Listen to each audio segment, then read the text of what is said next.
Hey folks, welcome back to the channel. Today, as you can see, I'm doing my October practice, reflections and favourites. I did one of these in August as kind of a way to get back into the swing of YouTubing.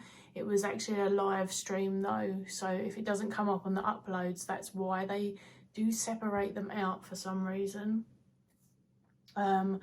And then because I didn't really get that uploaded or streamed until the 13th of September, I just didn't bother doing a September one, if I'm honest.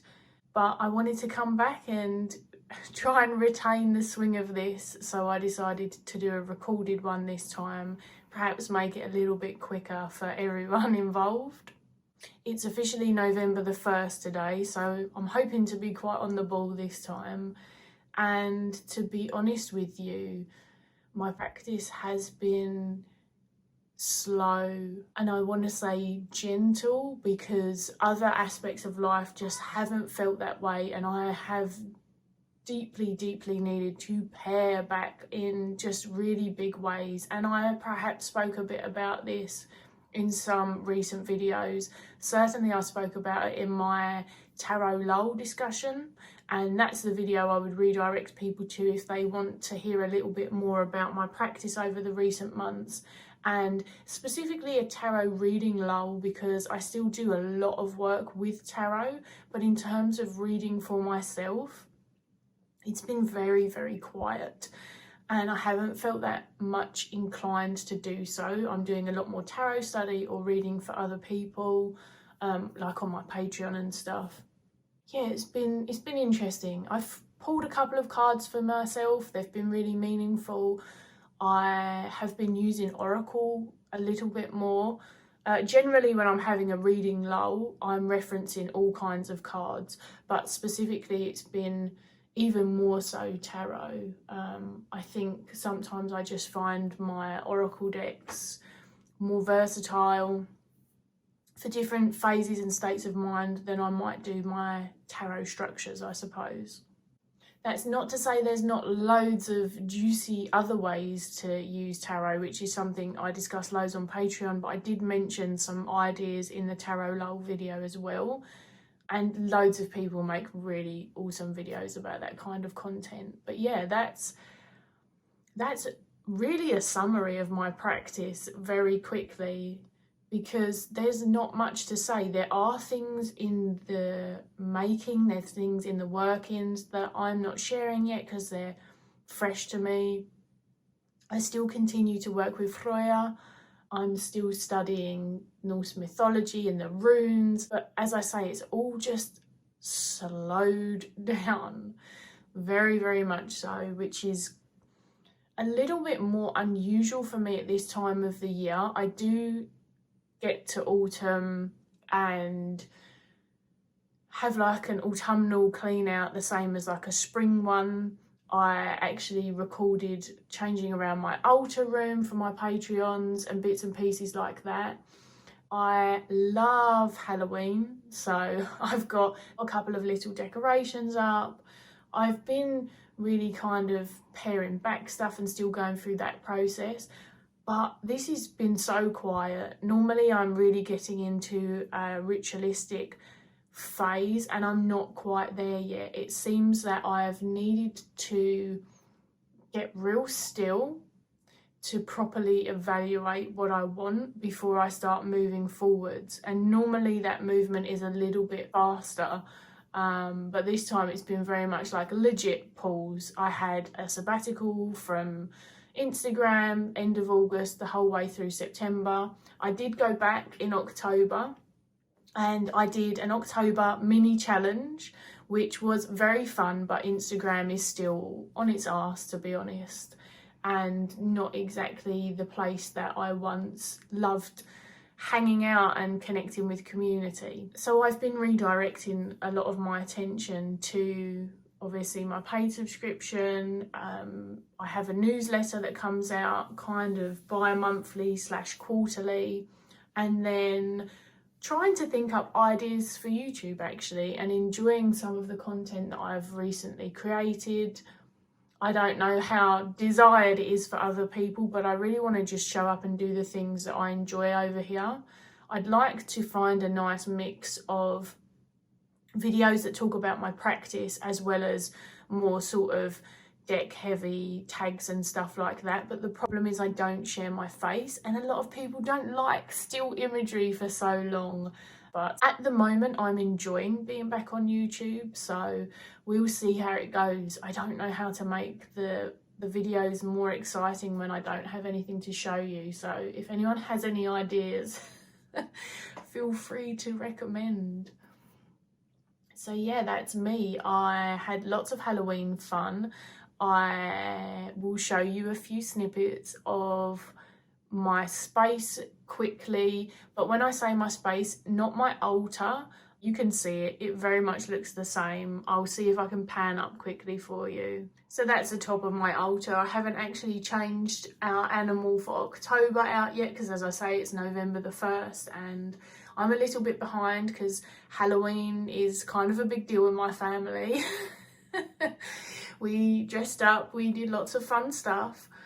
But in the month of October, I was working with rat energy, and there's some really fun rat folklore out there as well. What I like to do is balance that out, because often a lot of the folklore around animals, especially ones such as like rat, fox, bat, it doesn't always put them in the nicest light, and these animals already hold a lot of human stigma around them. So in the animal gnosis, I explored some really interesting studies about rats and their capability for emotional contagion, so what we might refer to as empathy. It's so fascinating, so that's something I worked with. But yeah, this is my altar. It will stay this way. It's more kind of Samhain than anything else, and my Samhain rituals will take place today onwards, because for me, I don't try and tie myself down to the specific date now, especially when I'm such a Halloween fan. Halloween is the thing I've been waiting for, so maybe my movement and enjoyment of rituals and other bits and pieces will start to pick up now as well. I feel like I really just got some much needed fun and expression and silliness into my day yesterday. I'm very tired. It was a lot for this body, but it was a lot of fun. So yeah, the space that I'm going to show you is just the rest of the room, which isn't necessarily decorated how I want it to be in terms of all year round. Everyone knows I hate the wallpaper. It's becoming a thing. You could make that a drinking game. Like, how often does she moan about the wallpaper? But I'll show you my little decorations quickly, because they're just something fun and silly. Whereas at my parents' house, we go spooky. We like to scare and fright, whereas here it's just kind of a few cute little additions. You're possibly wondering then, in the midst of this incredibly quiet practice, why I've come on to do a favourites video at all. I do have some decks to show you, by the by. But yeah, I don't know. I think that part of the way that I want to show up in YouTube is to really, really be with what is in my practice. And my practice was not full of many things. Like I said, it was a lot of behind the scenes, looking through my books. Do I want to pass any books on? Looking through my decks. Do I want to pass any decks on? What's working for me?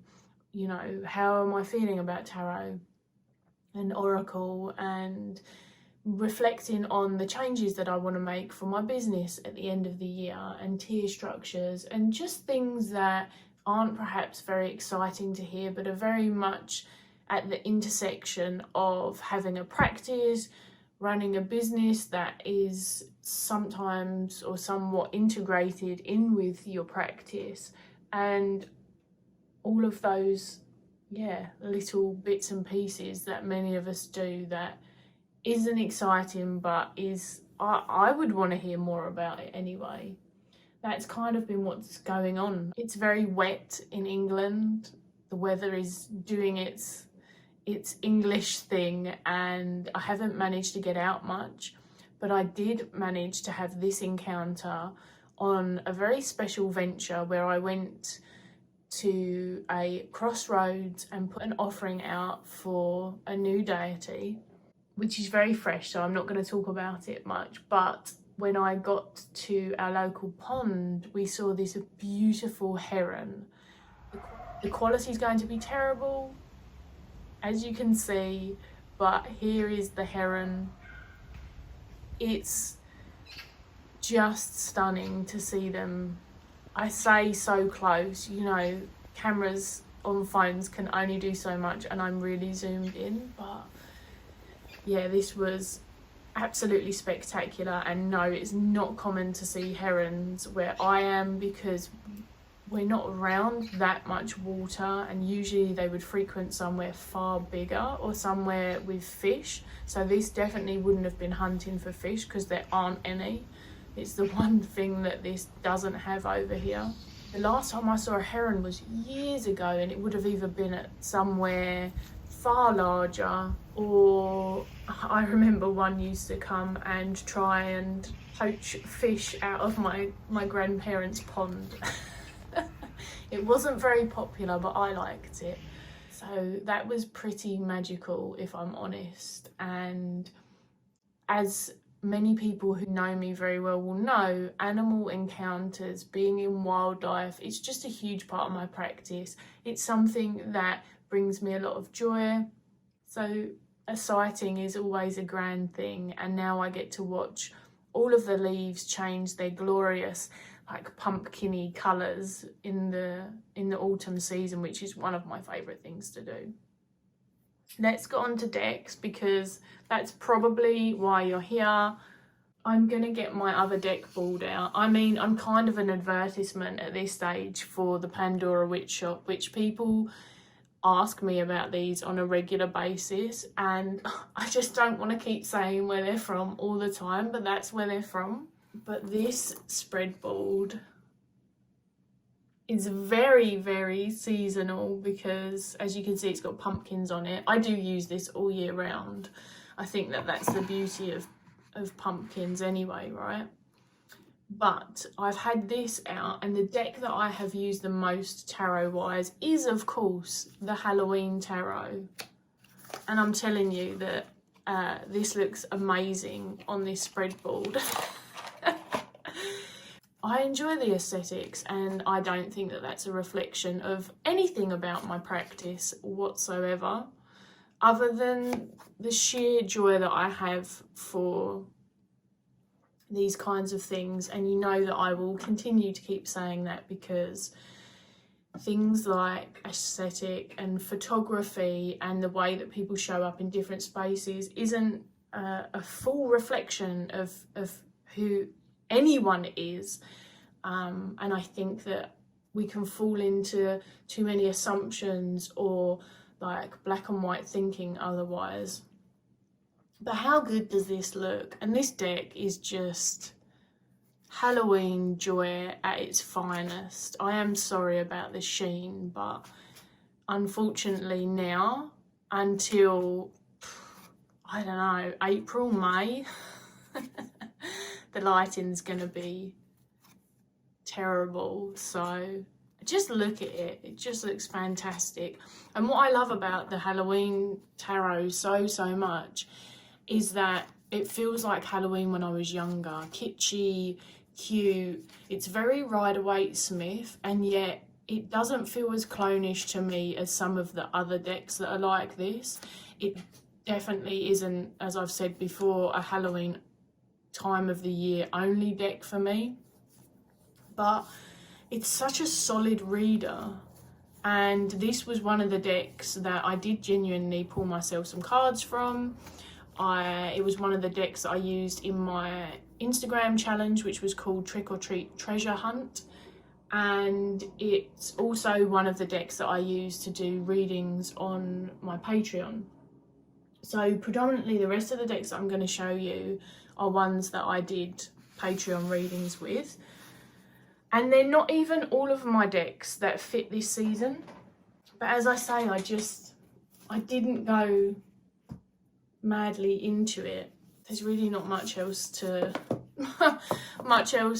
to say or to show you, but the Nightmare Before Christmas tarot is another gem. I did pull myself a card from this one actually, I think, or a couple of cards. I also used this one to do a challenge that someone inspired from my hashtag. So someone had tried to find as many of the prompts possible in one deck, and I love things like that. I decided to get this deck, which obviously is very that way inclined, and find my prompts, and I found 12 of the 13 in this deck, which was, I thought, pretty impressive. What else? This I used in my challenge, and then I did a reading for someone with this as well. I'm just going to pull out a couple of the cards because, to be honest, it's huge. And you can see I haven't used it again since, if you were on the live that I did the readings, because the cards were still on top.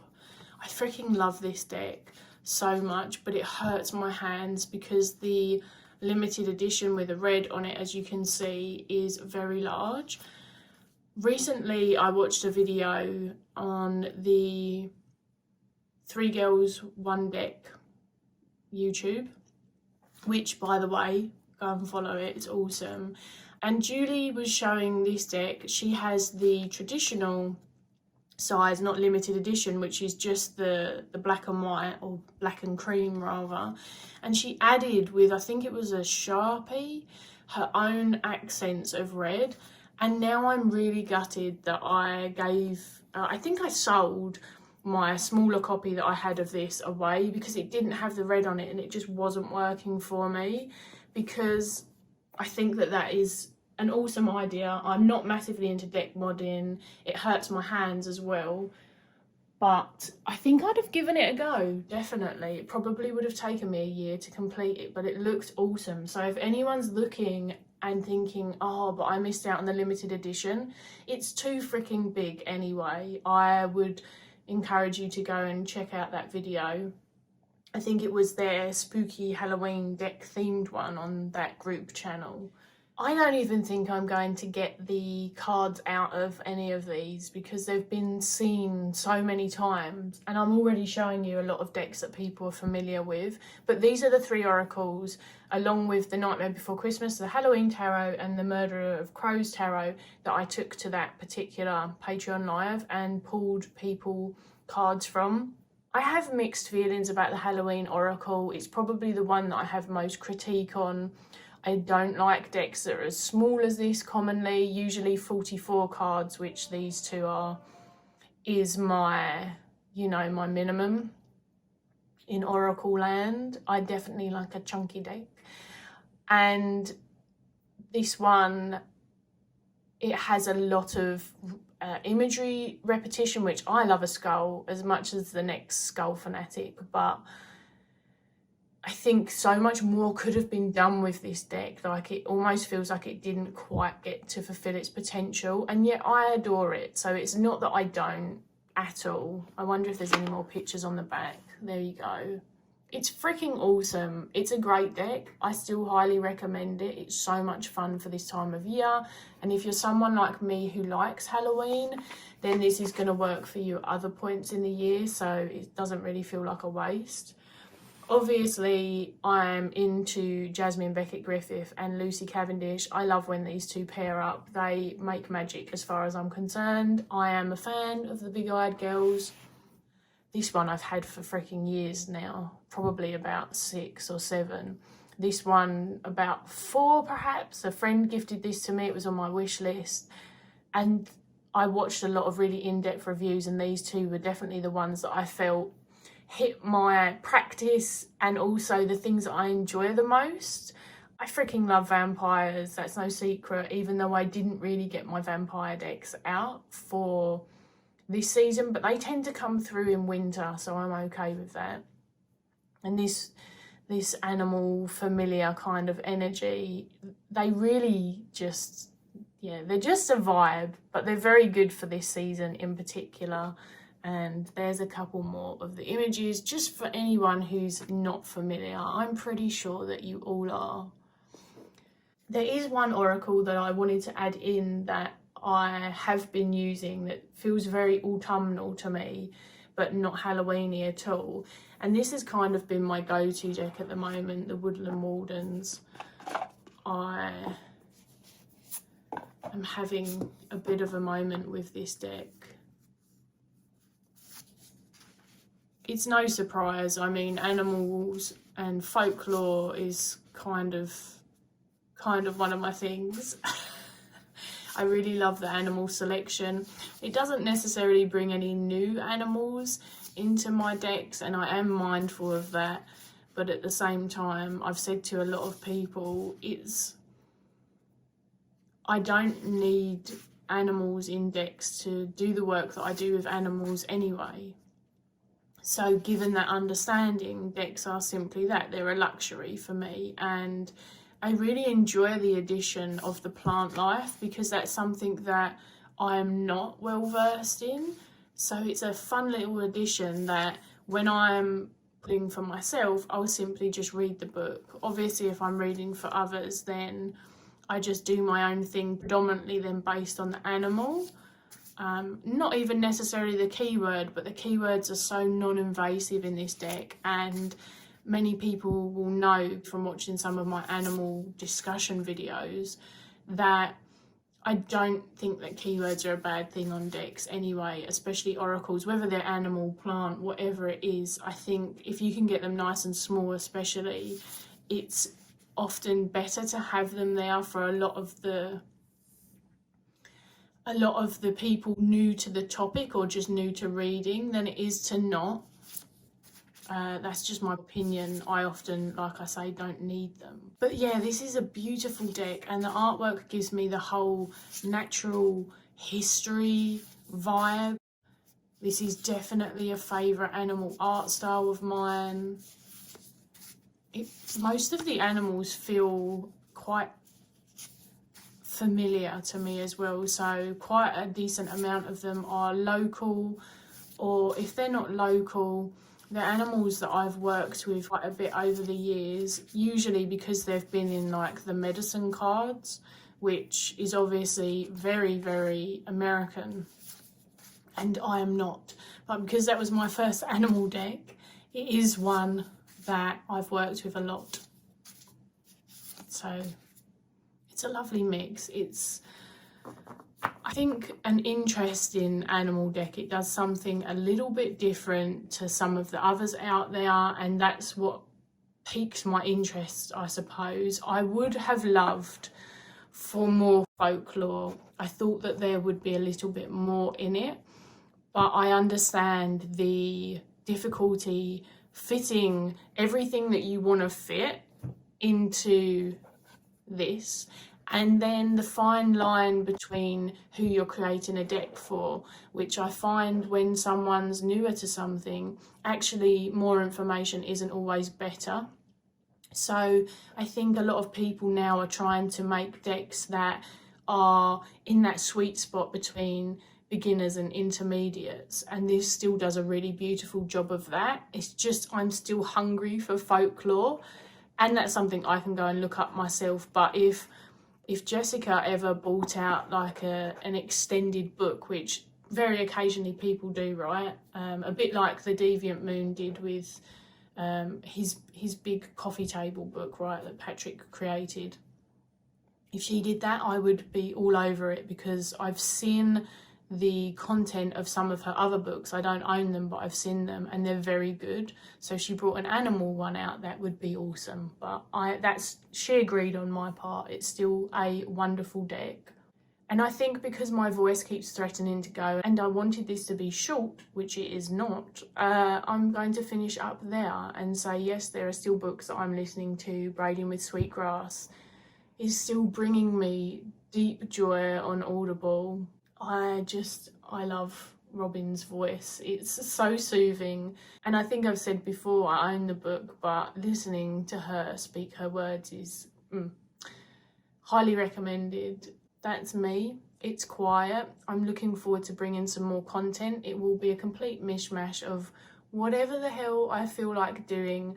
But of course, if there's anything interesting out there that you've seen that you'd like to hear from me on, or you've got any questions that you would like me to answer, if I can, then, and I feel like it, then I certainly will. So let me know in the comments. And other than that, I hope that your October was gentle, and I look forward to what November brings.